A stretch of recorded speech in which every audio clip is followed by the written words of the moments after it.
Niech tytuł tej lekcji Was nie zwiedzie. Przed Wami lekcja języka angielskiego, a nie biologii, jak faktycznie tytuł mógłby wskazywać.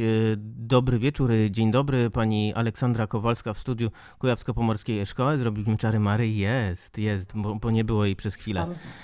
To co będzie tytułem tej lekcji? Dzisiaj będziemy troszeczkę mówić o ochronie przyrody, właśnie i o tym, jak my możemy pomóc przyrodzie, bo wiem, że to jest dla uczniów wielki czasem problem wyrazić takie myśli po angielsku, a mamy to w programie, także sobie troszeczkę powtórzymy.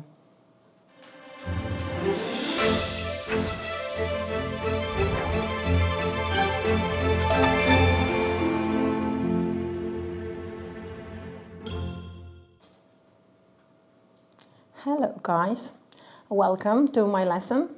A bit earlier than usual. Today we're going to talk about protection of the environment and what we can do to make the situation of the world a little bit better, or what we shouldn't do to worsen this situation. If you think about our everyday lives, there is really loads that we can do. Okay, so let's look first at the environmental problems that we can experience in our times on Earth. So the first one is air and water pollution. What is air and water pollution? Air and water pollution is basically making air and water dirty. You make air dirty with fumes from factories and from cars, and you make water dirty, for example, with oil slicks, or by just putting a lot of rubbish into it and sewage. Next one is smoke. I'm sure you've heard about it. It's a huge problem, and now we have a lot of information on what is the kind of level of smoke that we experience in every bigger town of Poland. The next problem are traffic fumes. Traffic fumes are the pollution that cars produce and other vehicles that drive or fly in the air. Those are traffic fumes, and they're really dangerous for our health and for our bodies and for the earth. Carbon emissions. Carbon emissions are connected with, first of all, what is carbon? Carbon is węgiel, right? And carbon emissions are emissions of CO2. To są po prostu wszystkie emisje związane z wydzielaniem dwutlenku węgla. Okay, next one, carbon dioxide. This is what I've just mentioned, CO2, which is really dangerous, and we should have a lot of trees to protect us from too much of carbon dioxide. Ozone layer, which is one of the layers of our atmosphere, which helps, kind of blocks a little bit the impact of the sun and helps to protect our planet from the sun. Global warming, this is the phenomena that is connected with the change in the climate of the world, that the temperatures are rising, the water levels are rising, and we are experiencing more and more extreme weather, like hurricanes and droughts, and also floods. Greenhouse effect. Do you know what greenhouse is?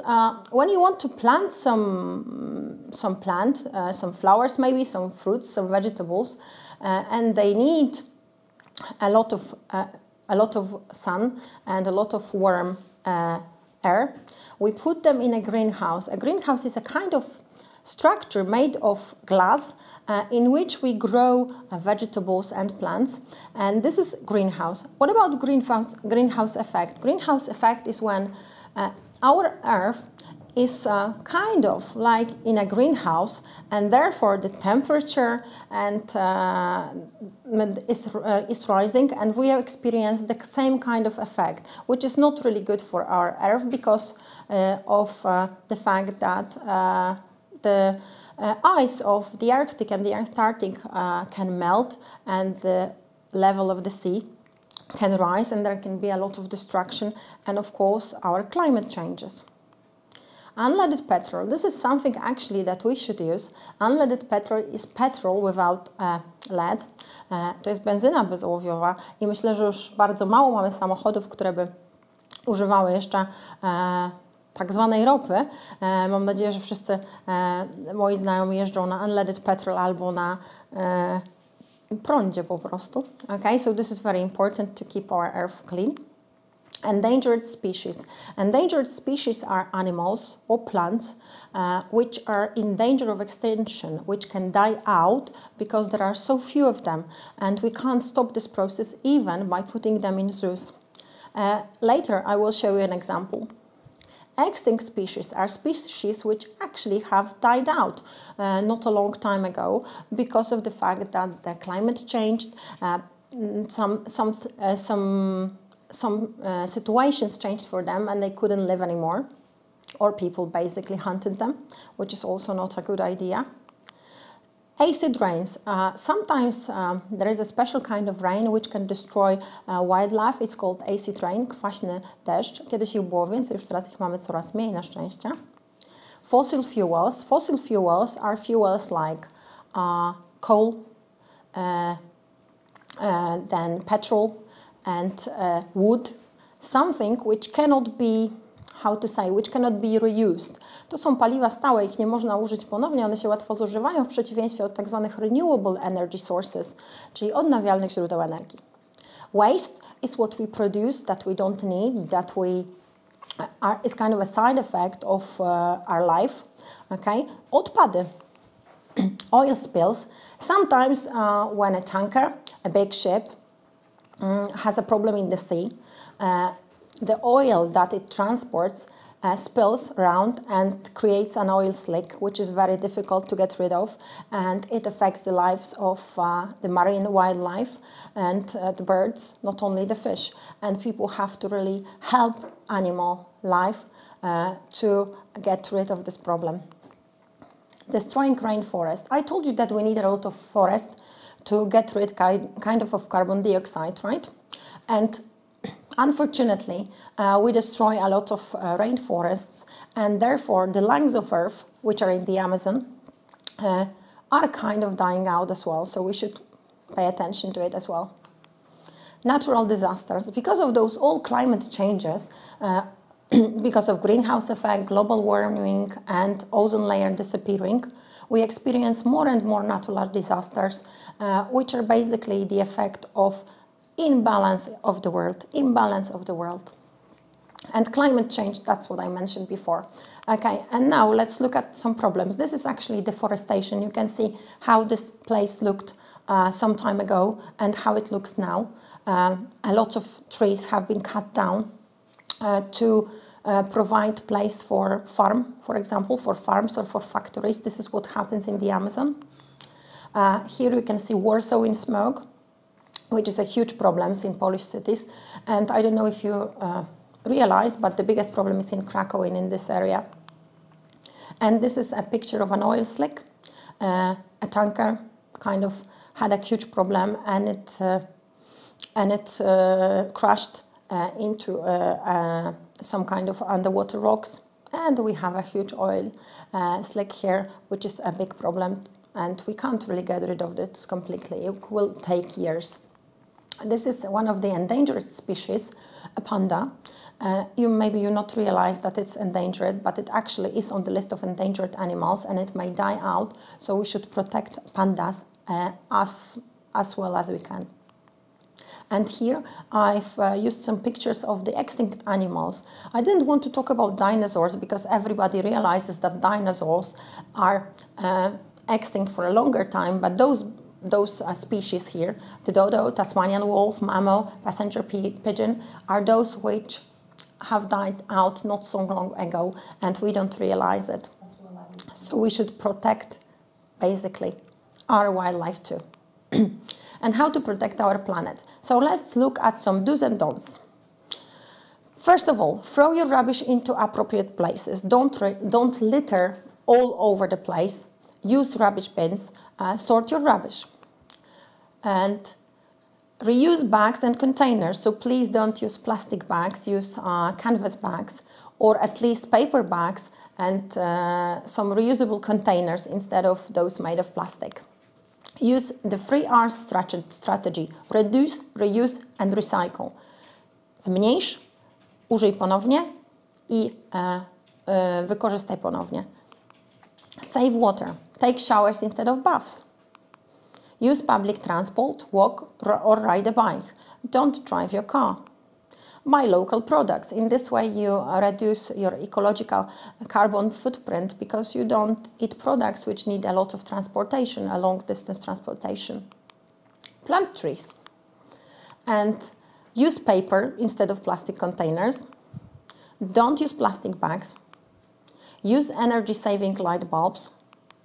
Switch off electric appliances at night. Remember to switch off your computers, your phones, and other electric devices that you use every day. Turn off the light when you leave the room. Plant trees, as I mentioned before. Use biodegradable products, so check always the back kind of a product to check if it's biodegradable, if it can be easily destroyed by natural causes. Use renewable energy, like solar energy or wind energy or water energy. So here you've got a picture of solar panels.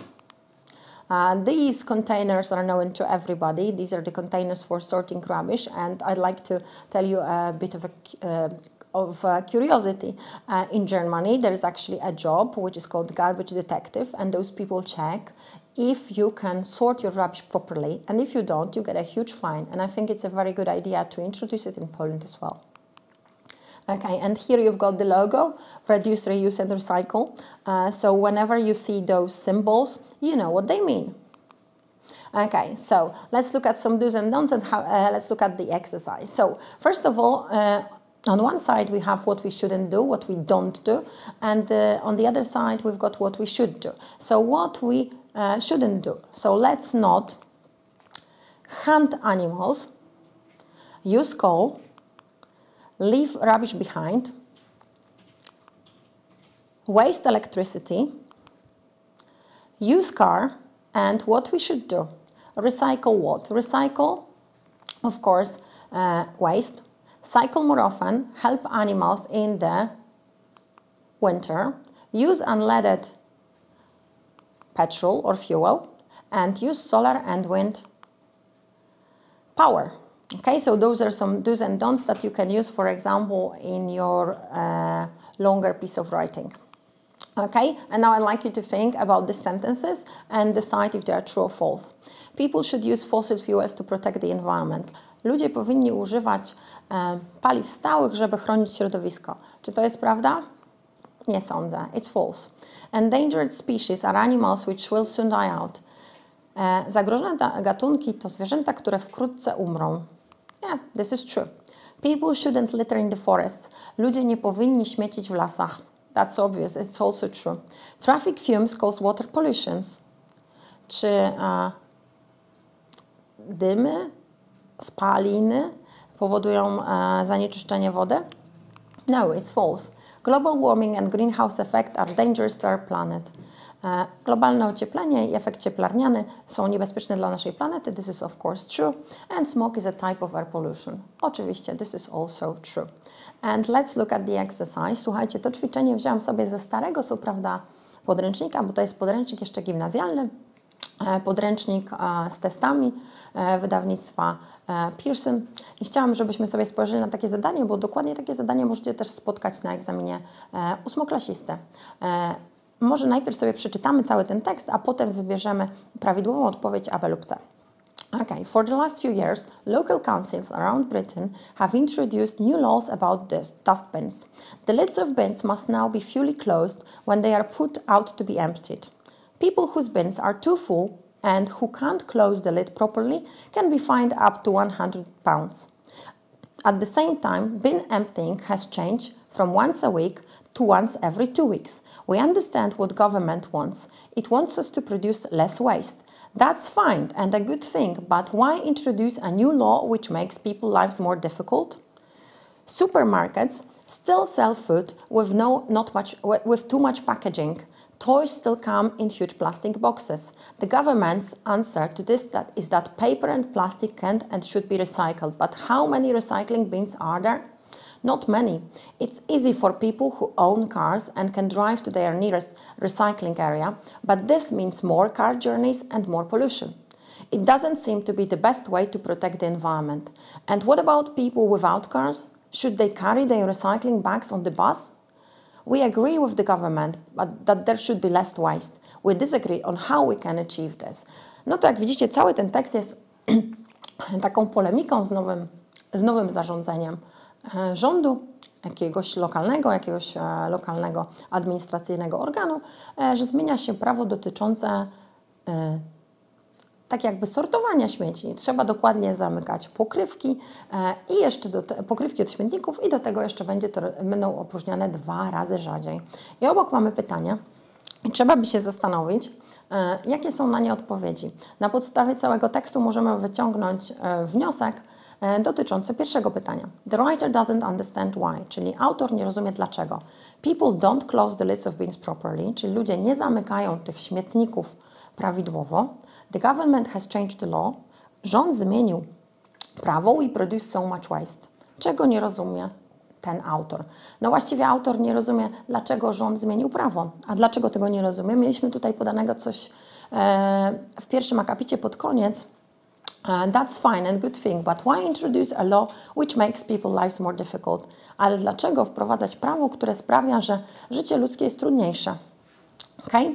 I drugie pytanie. The writer believes that recycling at the moment, czyli autor wierzy, że recykling w tym momencie can actually cause more pollution, czyli może spowodować więcej zanieczyszczeń, is a waste of time, jest stratą czasu, is difficult for everybody, jest trudny dla wszystkich. No i co ten autor nam tutaj na ten temat powiedział? Autor na ten temat powiedział, że niestety może to powodować więcej zanieczyszczeń, ponieważ jeżeli ludzie się nauczą, i on to tutaj mówi, że można ciągle używać tych opakowań i plastikowych pudełek, to i tak to, że będą czuli się usprawiedliwieni, że oni te śmieci wyrzucają do odpowiednich śmietników, to oznacza, że po prostu tego będzie jeszcze więcej. I ostatnie, o czym jest ten tekst? Ten tekst jest właśnie o nowym prawie. Recycling areas nie, to są obszary recyklingu, nie. O problemach z transportem też nie, ale o nowym prawie. Wszystkie te rzeczy są wspomniane, natomiast tak naprawdę skupiamy się tylko na tym prawie. Jak spojrzycie sobie na ostatnie zdanie, to jest takie podsumowujące właściwie, do czego cały ten tekst dotyczy. We agree with the government that there should be less waste. We disagree how we can achieve this. I słuchajcie, to jest wszystko, co ja dzisiaj dla Was przygotowałam z tego tematu. Gdybyście mieli pytania, to czekam. Jak widzicie, mój głos troszeczkę mi odmawia posłuszeństwa. To jest od tego ciągłego gadania na tym zdalnym przez 8 godzin dziennie. To tak, spotykamy się za kilka minut i będziemy mówić o liczbie mnogiej, rzeczownikach policzalnych i niepoliczalnych.